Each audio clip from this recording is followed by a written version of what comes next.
Well, the money pit lives up to its name in a big way. I got to tell you a story.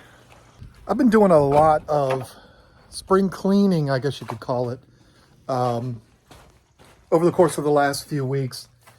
And one of the things that I was doing yesterday was cleaning out the ditch at the front of my property. And I got the old Kubota stuck in the mud. That's not what this story's about. It's what happened while this was stuck that this story is about. So I didn't have a strong enough strap to be able to pull that lawnmower out. So I needed to go to the hardware store and buy a big old beefy strap to pull it out. While I was on my way to the hardware store, my wife told me something that shocked me. She always, she's a typical wife. She's the one that pays our bills in the house. That's not a typical wife thing, but a typical wife that pays the bills in the house is always going to gripe about utilities. Turn the lights off. Don't run so much water, stuff like that. She's complained about water a few times. Our water bills are too high. You need to do something about that. And it really started after we got this, my favorite thing in the world. But I always just wrote it off like, oh, she's just griping like a wife does. But then yesterday she dropped a bomb on me. This is where my mower was stuck yesterday. I don't know what I was thinking. I've gone through there before. It's not been a problem. But yesterday it was more wet than I expected. So I got stuck. Anyway, on the way to the hardware store to buy that strap, my wife said, we've got to do something about that water bill. And I said, well, what are we talking about here? She said, our water bills are $800 to $1,000 a month.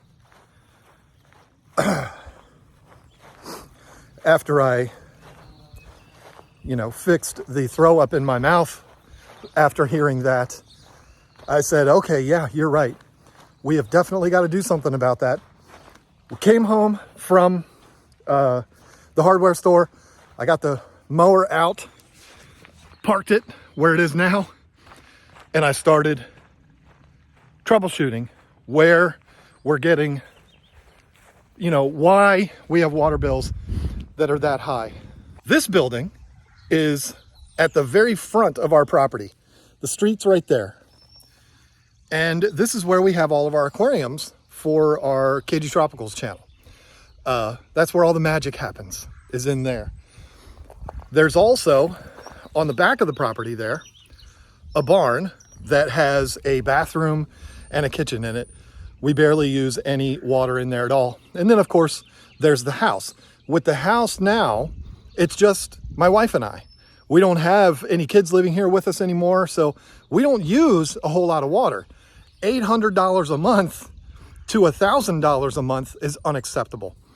When it hit the boiling point for Lisa was when she ran into one of our neighbors at the grocery store, and they were talking, and she was telling the lady, hey, we're getting these ridiculous water bills. And our neighbor said, oh yeah, ours is usually about $46 a month.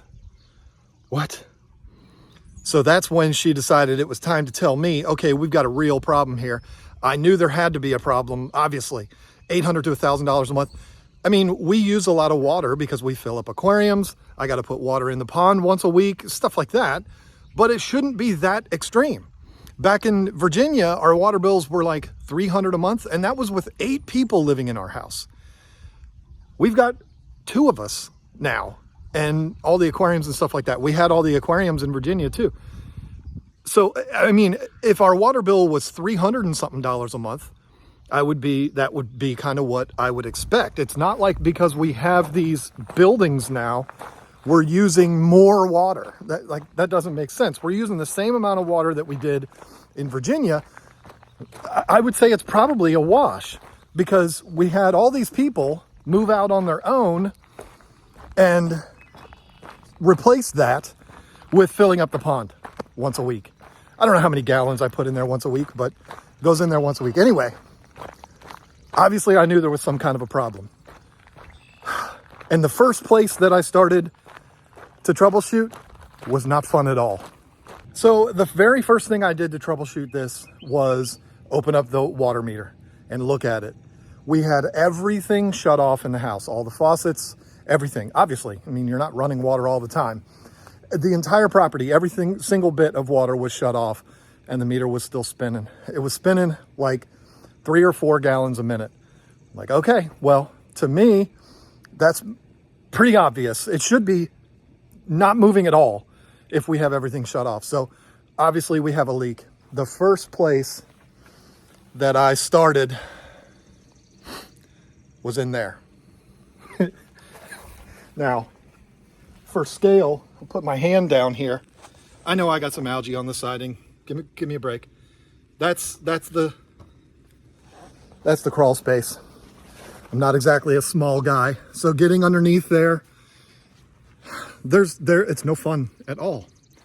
But I crawled underneath there. I military crawled as far as I could, and I couldn't find any leaks under there. Everything under the house completely dry, no drips, no nothing. So the next thing was to move to the barn. So there's no real reason to spend any time talking about the barn. If you recall, I worked on this lean-to in the last video. Still a work in progress, but it's looking so much better.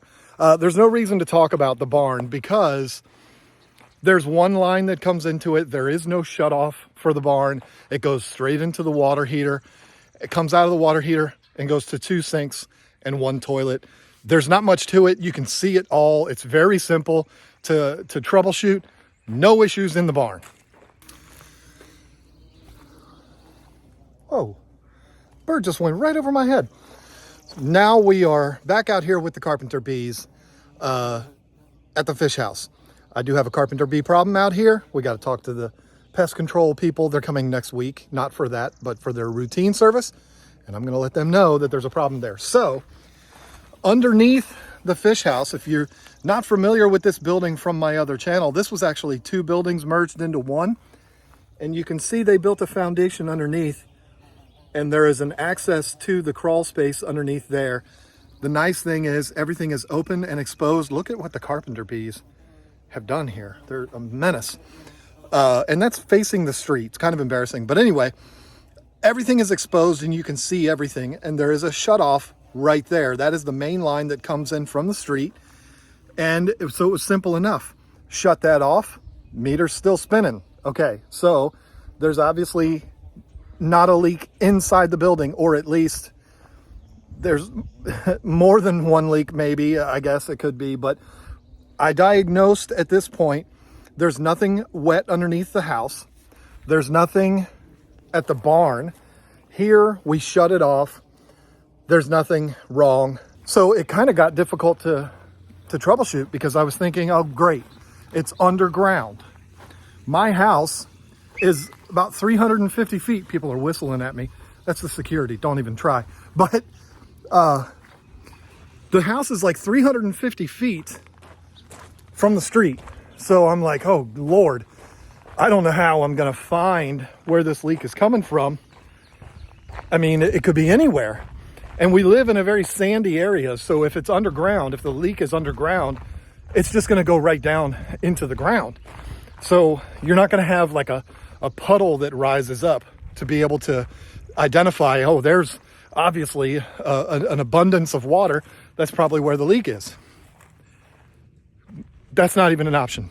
But I did find one thing. Here's my meter and a few crickets. Meter is not moving at all.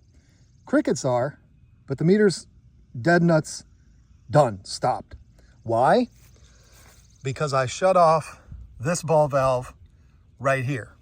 So what we have, and this was actually a blessing, water comes out of the meter, goes to here and splits off, and that, where that valve is, goes to the fish house, which is right there. So not very far away. I don't know how many feet it is, probably 100 feet away. Not that far. If you know anything about ball valves, you know that is in the off position. And when it's in the off position, the meter is dead nuts. But if I open it up, which sends water to the fish house, you can see what starts happening. So that's been happening for 2 years. The meter's been spinning like that nonstop. It's probably cost us over $10,000. Get this sumbitch turned back off. Come on, girl. So let me defend myself here and defend my wife. We moved down here and we, signed up for all the utilities and all that kind of stuff. And we're getting $800 water bills. My wife did not know that that was not normal. She was just like, damn, water's expensive down here. And we thought that it was, or not we, because I didn't know, but she thought that this is what it's going to be. We have expensive water bills because we do use a lot of water. It wasn't until she told me how much it was that I was like, oh no, hold on. And she wasn't alerted to how much it was until she had a conversation with our neighbor. So, we had no way of knowing. And I never looked at the meter. Why would I? I mean, I didn't have any reason to look at the meter. I didn't realize that it was spinning like that all the time. So regardless of all that, you put your tail between your legs and you say, okay, this sucks, but I have a problem and I have to fix it. Nobody's going to have sympathy for me. The water company is not going to credit me back any money or anything like that. Why would they? Because it's not their fault that this is happening. Now, I would think that because it's one of those digital meters, I would think that they would know and they'd be like, hey, y'all, what y'all doing over there that's costing you $800 to $1,000 a month? What are y'all up to? I don't know. I mean, I guess they don't, because we do live in an agricultural area. There is so much, we're surrounded by farmland. People use a lot of water out here. Now, most of them use irrigation ponds, including one that's directly across the street from our house. I mean, there's irrigation ponds everywhere. There's another one over there. That's where they get the bulk of their water from. But people use a lot of water out here. So I guess the water company's like, well, whatever. I mean, they're idiots that they use a lot of water. I don't know. I don't know how it is out here. But anyway, they have no sympathy for us and they're not going to do anything for us. So to fix this problem, it's really going to be, well, there's what I hope happens, and then there's what probably will happen, but I guess you'll find out in this video.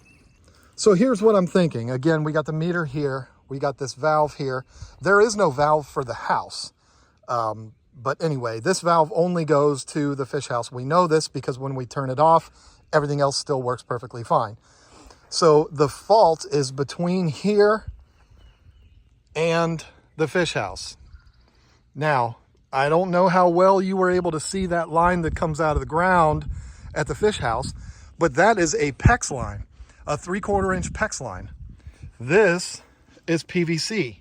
So there's obviously a junction somewhere, a transition from PVC to PEX. And I'm willing to bet that's where the problem is. I'm also willing to bet that that junction is right in here somewhere. Why? Because running the PEX line underground and 100 feet of PEX line is a lot cheaper than doing all of that with PVC.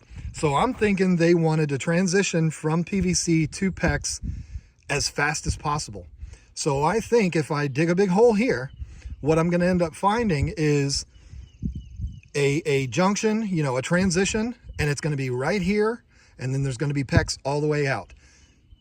I mean, so if that's the case, my hope is that the leak is right there. What I will tell you is, yesterday, when I came in and checked this out, there was never a cap on here, by the way. It was full of leaves, though, so I didn't know there was a valve underneath there. This was very wet. It wasn't muddy, but the soil was very wet. So what I'm hoping is I can dig up here, and I'll find that connection, and I can make a simple repair on that connection, and we'll be good to go. If not, then I'm not going to just keep on digging and digging and digging. I might dig like to the driveway. I mean, that's maybe 25 feet, if that. I might dig there. It's very easy digging because it's just sand. But to me, I feel like if that junction isn't in this area here, then it's just going to be, we're just going to have to replace the line. That's just how it's going to have to be. And that's going to suck. I don't know that I'll do that in this video, but that's what it's going to be. You know, I've got my fingers crossed that it's right here. I'm going to dig this out and we're going to see what's underneath here. I hope I'm right. Well, it's not what we had hoped, because I'm a good, 2 feet away, and we don't see the junction yet. I did expose all of this because I'd like to replace that sleeve anyway, and turn it back on, and there's no leak there. But boy, that meter's spinning. So got to get this turned off, and I guess keep going. I'll go a few more feet. Okay, we're all the way to here, and nothing yet. And I'm gonna go over to the fish house, start digging there, and see if maybe that joint is there. So I've gotten about, I don't know, 8 feet, and it's all pecks. And these bees are not happy about it. So these idiots, what do they do? Half PVC and half PEX? Why would you do that? That's dumb. I'm going to keep on digging. Okay. So I've got about 10 feet dug here. It's all PVC. I decided to start skipping ahead, go all the way to the edge of the driveway. You can just barely see it there. Still PVC. So I looked, tried to gauge where it was going to be. Came over here, dug over here, nothing. Couldn't find anything. But then it happened. So you remember when I showed you over here with the carpenter bees that I had dug about 8 feet? Well, when I was digging the other side of the driveway and got frustrated, I said, you know what, let me just go over there and dig a little bit more, and wouldn't you know it, right here. Now, this solves a bit of a mystery here, because we have the transition from PVC to PEX, and it doesn't look so good. But then we've also got this line that runs off, and I think that is the answer to the mystery of where the line comes from that feeds the barn. Otherwise, this is going to God knows where. What I have not done is checked to see if the water works in the barn right now. I haven't done that because I just didn't think that they were connected. And you know what? The barn is way over there. I ain't walking all the way over there. I'm exhausted from digging all this. Even though it's easy digging, I'm an old man. I'm gonna go and turn the valve on now, and I'm gonna hope that the leak is right here, because that would just make me so happy. Then I don't have to worry about, because if I have to find a leak underground that goes all the way to that barn, I'm sorry, the barn just isn't going to have any water. I'm going to cut it off right here and it's going to be done. That's unacceptable. But yeah, I'm going to turn it on. We'll see what happens. Well, shit. Turn the valve on. Dry as a bone. Not good. Okay, so just turned the valve back off, and I'm going to do something I should have done a long time ago, which is go check the water at the barn. I just didn't think they would have done that. I thought they would have run the plumbing from the house because it's so much closer. But we'll see. If the water is still on in the barn, I have no clue where that other line goes. Okay, the barn sink. Shit. Okay, so here's the deal. First of all, I'm worn out. I'm an old man. I'm walking all this far. I can totally see now why people buy those UTV vehicles. But anyway, The problem's not there at that joint. And the barn is fed by that plumbing line, which I did not know that. I could probably save myself a lot of time if I had checked that yesterday. But anyway, hey, listen, I need to know all this stuff anyway.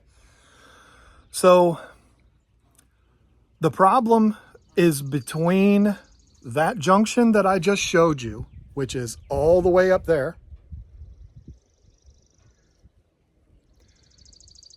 underground, all the way to here. We're back under the lean-to that I showed you about a month ago. Jasper's helping me out today. This is where I'm now storing my John Deere riding mower that I had at my old house.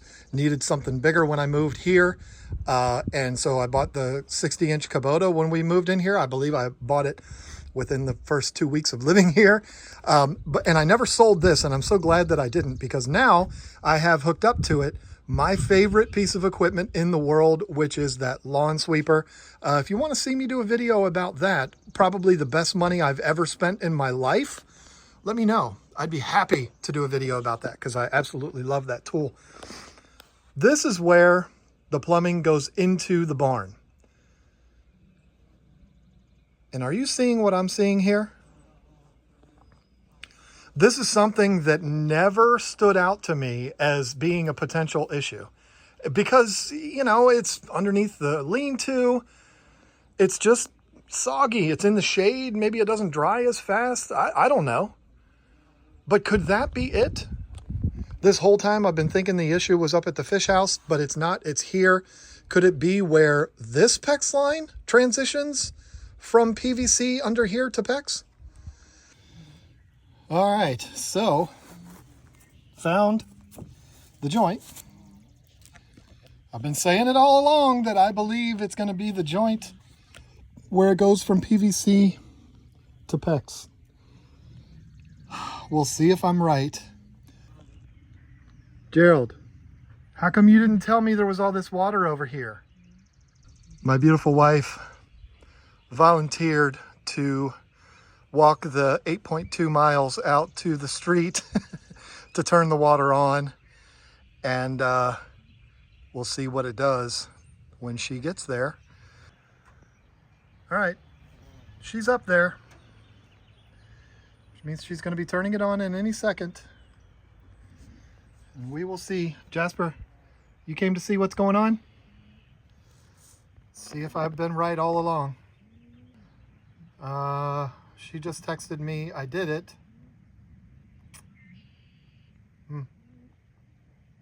Nothing. Son of a... I will not let this beat me. So this joint that I've been saying all along is what's causing the problem, is not causing the problem. So still do not know where the leak is. I'm still very confident that it is between that joint up at the fish house and here. I'm convinced that it's between here and there. So the first thing I'm going to do is I'm going to install a shutoff valve here. I kind of want one there anyway, so that's not a big deal. And it's PEX, so it'll take 5 minutes to put it on. I want to put a shutoff valve there, turn it off, and then go turn the water back on, see if the meter's still spinning. That cancels out everything that's inside the barn. So if the meter's not spinning at that point, then that means that the leak is inside the building. Okay, we've isolated it even further. If it is still spinning, that means it is basically between the fish house and here. And what I'm going to end up doing at that point is installing a valve, another cutoff valve, a ball valve underground up there at the fish house to cut everything over here off and see what happens there. And basically, once that's in and this one down here is in, we're going to be able to isolate that it is one particular run that's causing this problem. And then we can determine what to do from there, which will probably be just leave it there, leave it the way it is. Not let it run, but have the ball valve there. I'll explain all that when we get there. Hopefully it doesn't come to that, but we'll see. That took a little longer than expected because it is so close to the wall. Hope I didn't make things worse by doing that, but now it's time to walk the 8.2 miles up there, turn the water back on, and see what happens. This is shut off, So the water to the building is cut off. Let's just see what it does.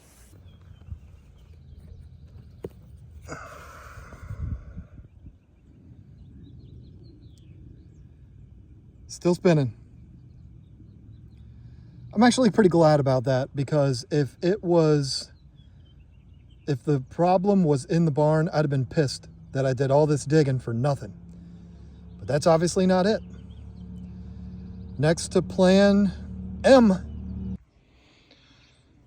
Okay, so water comes from the street, comes down here, splits, goes to the fish house. That's turned on. This is turned off. I just installed this ball valve here. So I'm gonna go turn the water on, and if that meter's still spinning, then we know the problem is from here to the meter. If it's not spinning, then we know the problem is from here to the barn, and that's gonna suck. Meter not spinning.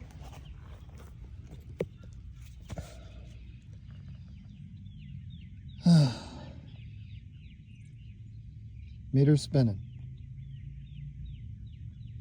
Not very fast, but it's moving. Maybe it's not. Maybe it just had to fill up the pipes. Okay, yeah. That's more like it. Okay, so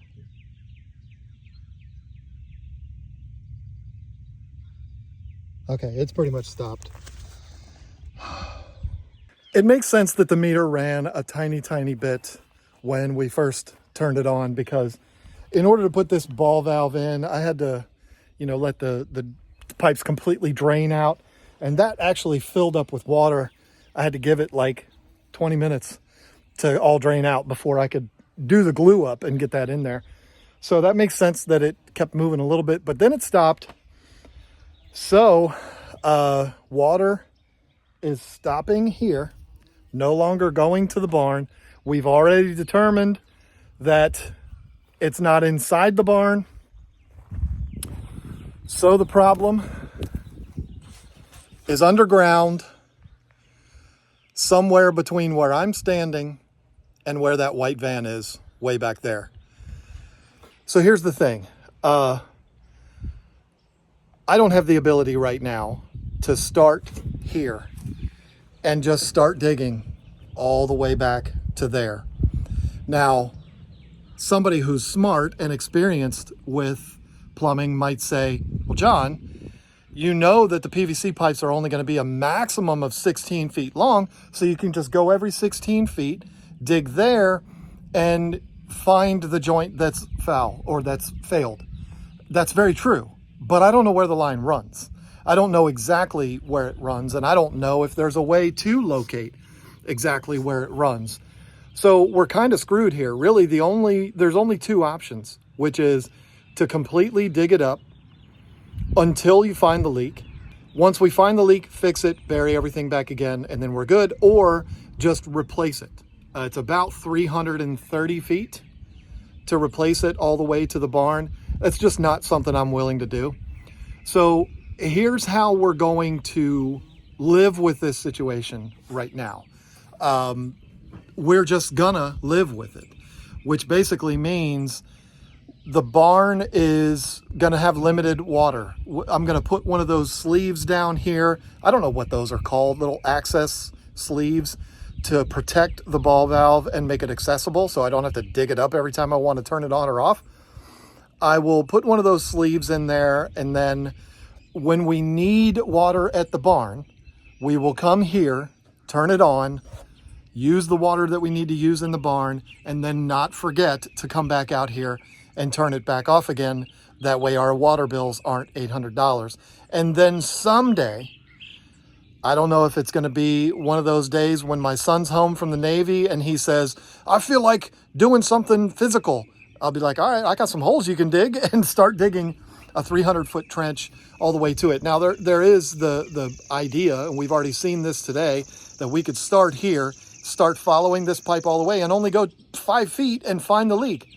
But there's also the chance that it's right smack dab in the middle, and you just don't know until you start digging. So I'm not willing to do that today. I've been out here for 7 hours digging holes, doing all this nonsense, and I'm done with it. I've isolated the problem. I know what the problem is, and I've addressed the problem. I've gotten the problem to a point where we can work with it as is. It doesn't affect the water in the fish house, which is great because we definitely need water in there for all the aquariums, and it doesn't affect the water in our house. So we can tolerate this the way it is.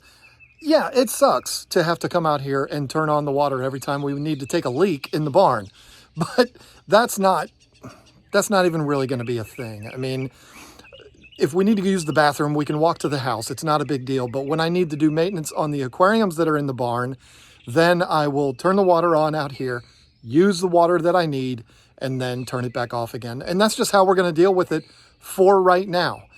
It's not a permanent fix. It's a temporary fix. It's a tolerance fix. We're going to have to tolerate it the way it is right now. But that's really, that's all I've got. I can't go any farther with it, at least not today. So if I do get the bug up my butt to start digging again and finding that fault and then fixing that, I will certainly do a video about it. But for now, this is going to be what it is. I'm actually, as weird as it might sound, I'm actually glad to have experienced this. I'm not glad to have lost $10,000 to $12,000 in water bills over the last 2 years. I'm not happy about that at all. I wish I could have that money back, but it's never coming back. It's gone. You just have to move forward. Don't move out or over. Move forward and just act like it didn't happen. So we move past that. That's over. We lost that money. It's not coming back. It is what it is. But I'm glad to know where the plumbing lines are. That's something that my house has such a small crawl space, and all of these buildings are pier systems that are very, very small crawl spaces. So there's really no accessing all of the guts of it. I don't know where a lot of the utilities are for our house. I don't know where the water comes into our house. You would want to know that kind of thing, right? I don't know. The water comes from the water meter, it goes into the house, and it goes in somewhere. I don't know where that is, and that bothers me. Now, at least I know where it goes in to the barn. I've always known where it goes into the fish house, but I've never known how water got to the barn. So I've learned something about my property here, and that's a good thing. That's finding a silver lining when we have a problem like this, I guess. So that's where I'm going to stay with this right now. I'm not happy about it, that I've got this thing hanging over me now that, you know, at some point I do have to fix. But the nice thing about it is, like I said, it doesn't really shut us down. It's not like we can't take showers, we can't do laundry, we can't wash dishes. It's nothing like that. We can live our life completely normal. The only time it's going to affect us is when we need water in that building right there, which is pretty rare. So it's not going to be that big of a deal, and it's the kind of thing that we could go with for a long time, and it really won't impact our lives at all, except the mental part of it. Knowing that it's there bothers me, but I'll get to it someday. And if I do, I'll make a video about it. So thank you for going along this journey with me today. I didn't even know I was going to do this today. I knew I was going to address this problem, but I didn't know I was going to make a video about it. It's been fun taking you along with me and sharing in my frustrations. Now I've got to go fill all these holes in and go eat Easter dinner. So that's going to be nice. Lisa's making a nice Easter dinner. So that's what I have for the rest of my day, but I'm not going to bore you with all of that. So thank you so much for watching, and I'll see you whenever the next time is I make a video.